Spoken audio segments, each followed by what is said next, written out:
Welcome to another episode of PBL Pod as we take a deep dive into our source material. I want you to picture a scene with me real quick. Okay, lay it on me. So imagine a plush, ridiculously expensive major record label executive's office. This is in like the late 1990s. Right, I can picture the mahogany desks and the gold records on the wall. Exactly. Now, sitting across that mahogany desk is a 15-year-old girl. She is a legitimate, classically trained piano prodigy possessing just a once-in-a-generation musical mind. Wow, at 15. Yeah, but here is the twist.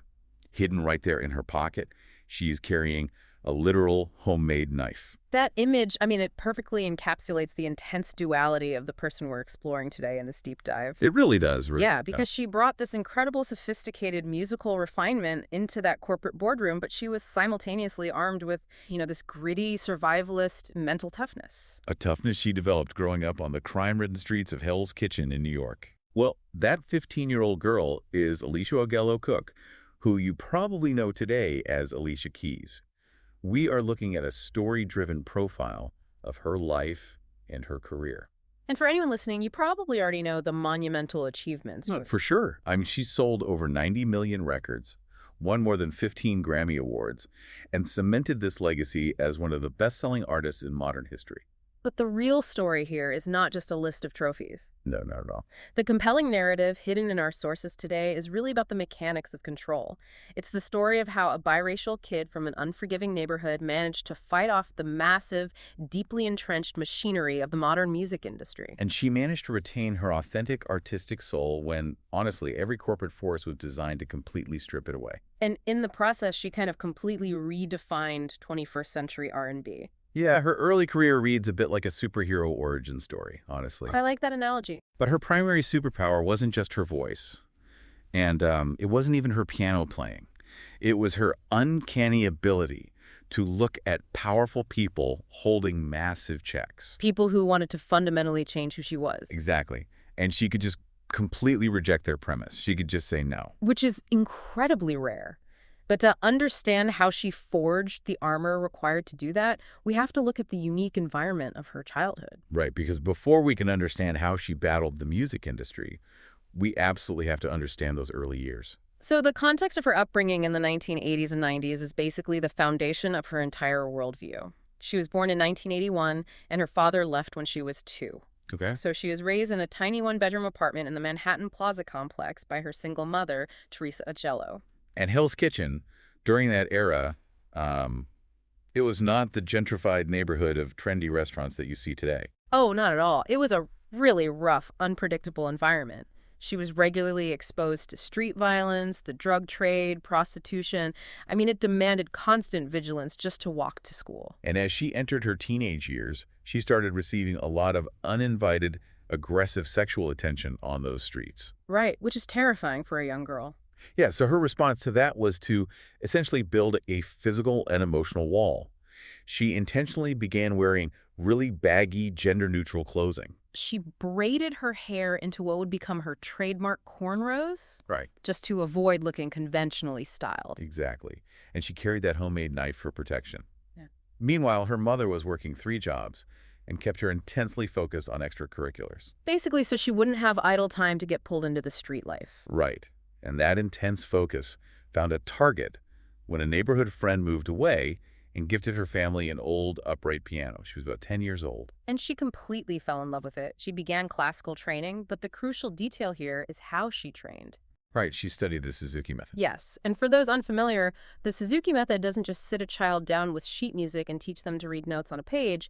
It actually treats music like a native spoken language. Oh, that's interesting. So it's more intuitive. Very much so. It focuses heavily on learning by ear first. You listen to a complex piece, you absorb it, and you learn to replicate it by sound long before you ever read it on paper. That is a fascinating mechanism. So she is spending up to 6 hours a day absorbing Beethoven, Mozart, and especially the melancholic romantic compositions of Chopin.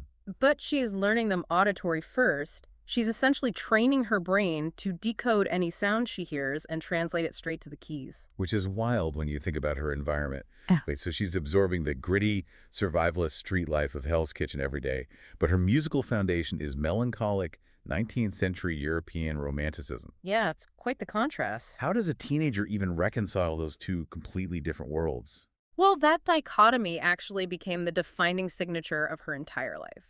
The classical training gave her immense discipline and, a deep structural knowledge of how music functions. Right.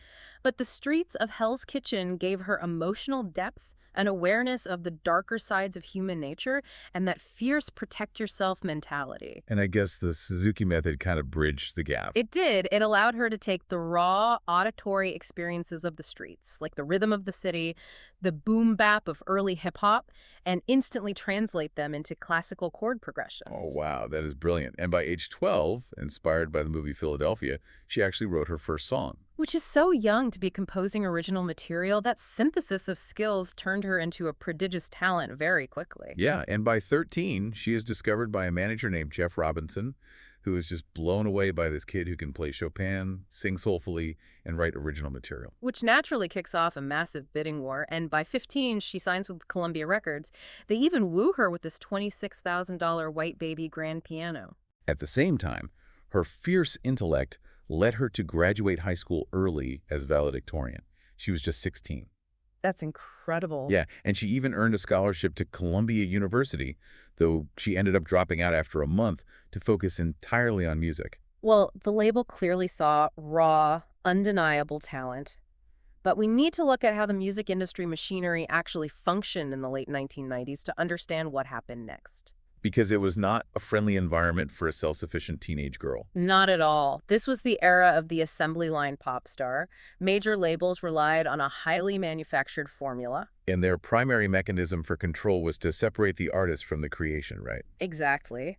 The label would hire older, established male producers to write the tracks and create the beats, and the young artist was essentially just hired as a vocal vessel to sing the hook. Because that way, the producers and the label owned the publishing rights. You hit the nail on the head. The artists remained entirely dependent on the corporate machine for their next hit. They had no real leverage. So they took this brilliant, classically trained composer and basically tried to force her onto that assembly line. They did. They brought in teams of stylists demanding she blow out her natural hair, wear short dresses, and lose weight to fit this generic pop image. And they wanted her to sing over generic pop loops created by those established producers. She would come into studio sessions with fully realized original compositions, and these older executives would dismiss her entirely. It's infuriating to think about. It really is. It feels like buying a high-performance Ferrari and just stripping out the engine so you could drop the chassis onto a standard golf cart assembly line. That's a perfect analogy, but you have to remember, labels are inherently risk-averse. They did not view her unique genius as an asset. They viewed it as a liability because it couldn't be easily categorized. Right. And the environment was deeply hostile, too. She faced profound ageism. There was this constant condescension of, like, you're too young to know what your sound is. Along with systemic sexism. The sources note she even faced inappropriate sexual propositions from the very producers the label was forcing her to work with. Which just brings that Hell's Kitchen survival instinct right back to the surface. Yeah. But wait, I have to challenge her decision-making here for a second. Oh, okay, go for it. Because this is where the story usually takes a predictable turn. She is a teenager. She is facing immense pressure from seasoned executives at one of the biggest labels in the world. True. Honestly, isn't her next move incredibly naive? I mean, instead of playing the game, using Columbia's massive financial machine to get famous, and then demanding creative control later when she actually had leverage, she wages a grueling fight to completely blow up the deal. It does seem crazy on the surface. Right, like why not just compromise temporarily to get her foot in the door? Was it just pure arrogance or was it survival? It was pure self-preservation. Because in the music business, the temporary compromise is a complete myth that traps thousands of artists. Well, if she had let Columbia establish her brand as a generic pop singer, the audience would have anchored her to that identity.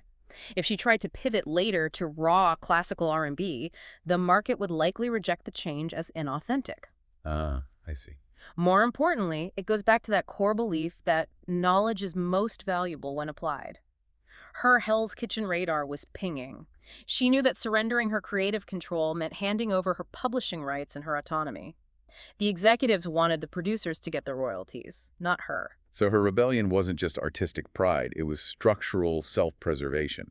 She didn't need the label's hit makers. Exactly. So, realizing she couldn't rely on the label's producers, she takes matters into her own hands. She moves into a sixth-floor walk-up apartment in Harlem with her collaborator and boyfriend at the time, Carrie Crucial Brothers. And they basically just buy their own equipment and cram a makeshift recording studio into a tiny bedroom. Yep.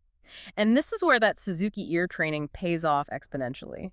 She decides to teach herself production and audio engineering. How does a teenager even do that in the 90s without YouTube? She starts silently sitting in on studio sessions with other artists and engineers. She just observes, she watches the mixing boards, she listens to how they apply compression, how they layer vocal tracks, how they isolate drum loops. Wow. Because her ear is so highly trained from childhood, she is able to reverse engineer the entire production process just by listening.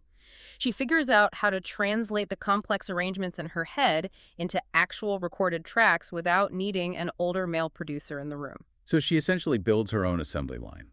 She writes, arranges, plays, and produces the tracks in that tiny Harlem bedroom. And then she brings this deeply personal, entirely self-produced music back to the Columbia executives. And they reject it. They tell her the tracks sound like, quote, one long demo, and they insist on bringing in a top team to make it radio-friendly. Which finally confirms for her that the relationship is completely unsalvageable. So she demands to be released from her contract. And the negotiation is brutal, right? But because she had been so incredibly protective of her creative process, she manages to achieve something almost unheard of for an unproven teenager. She leaves Columbia with the master rights to the music she had created. That is insane. That bold move sets the stage for a total paradigm shift. She is soon introduced to legendary music executive Clive Davis, who is starting a new venture called J Records. And Clive Davis listens to her self-produced tracks and does the exact opposite of Columbia. He gives her total creative freedom. Exactly. And it is around this time she officially adopts the stage name Keys. It apparently came from a manager's dream, but it perfectly symbolized her instrument and her newly unlocked autonomy. It's a great name.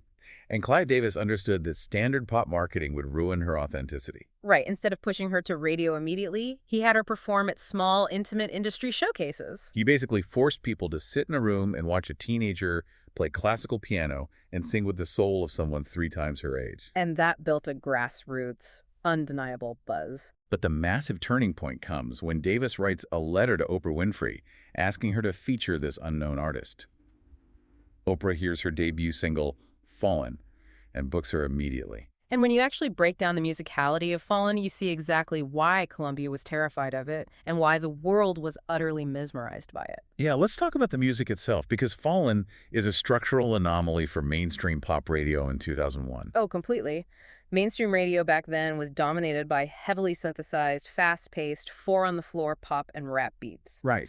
Fallin, by contrast, is written in 68th time, which gives this swinging, gospel-like cadence. It uses this melancholic, minor key chord progression that feels like it was lifted straight out of a 19th century Chopin nocturne. But she anchors that classical piano underneath a heavy, aggressive, boom-bap drum break. It perfectly synthesized the two halves of her identity. Mm-hmm. The romantic piano prodigy and the gritty streets of Hell's Kitchen happening simultaneously in one single track.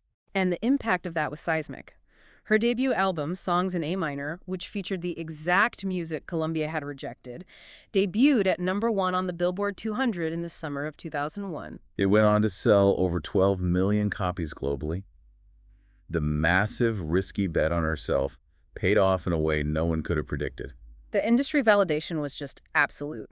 At the 2002 Grammy Awards, she tied Lauryn Hill's record by winning 5 awards in a single night, including Best New Artist and Song of the Year. She essentially ushered in a new era. She forced the music industry to change its formula, proving that raw, authentic musicianship could dominate the charts. She bridged this massive generation gap, pulling in older fans of vintage soul and younger fans of modern hip-hop. And because she fought that battle for control at 15, she had the leverage to dictate the terms of her entire career moving forward. She didn't just stop at one hit. She used this unprecedented control to build a legacy spanning decades. But, our sources make it clear that being the sole architect of your own identity comes with an incredibly heavy psychological burden. Her path wasn't perfectly smooth. No, maintaining that control came with immense pressure. Holding on to that level of autonomy meant she carried the weight of the entire enterprise on her shoulders. Yeah, and by 2006, dealing with the crushing pressure of global fame Combined with a family that relied heavily on her success, it led to severe burnout. She reached a point where she was emotionally exhausted and nearly suffered a full mental breakdown. She actually had to flee to Egypt for 3 weeks just to disconnect and survive the machine she had built. Which makes sense. Hmm? When you are the sole author of your brand, you also face a uniquely intense media scrutiny. Because there is no corporate shield to hide behind. Every single statement is parsed. That's very true, and we see an example of that in 2008 when she gave an interview to Blender magazine. Right. Our sources note that she was quoted in that interview saying that gangster rap was a government ploy. Yeah, and the article suggested she believes certain prominent rappers were assassinated to prevent great black leaders from rising. Now, obviously, the backlash to those quotes was swift and severe. It was. And we should note, she subsequently released a statement clarifying that her words were deeply misinterpreted by the magazine. But the incident really illustrates the razor-thin tightrope artists at her level must walk. For sure. The spotlight amplifies every single thought and theory, demanding this constant, exhausting level of public relations management alongside the musical output. Despite those immense pressures, though, she continuously expanded her cultural footprint. Oh, absolutely. Uh, She released massive chart-topping follow-ups like The Diary of Alicia Keys and As I Am.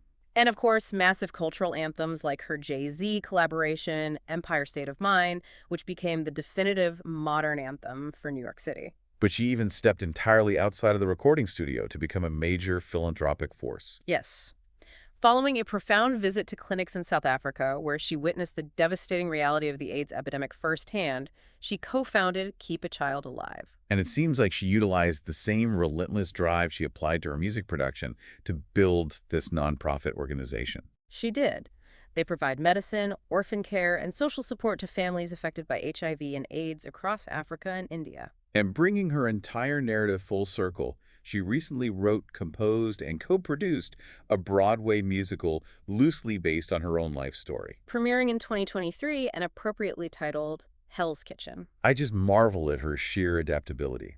She evolved from a teenager fighting for her artistic survival in a sterile corporate boardroom to a true polymath shaping global culture, driving international philanthropy, and conquering Broadway theater. Her trajectory really is a masterclass in the power of holding on to your foundation.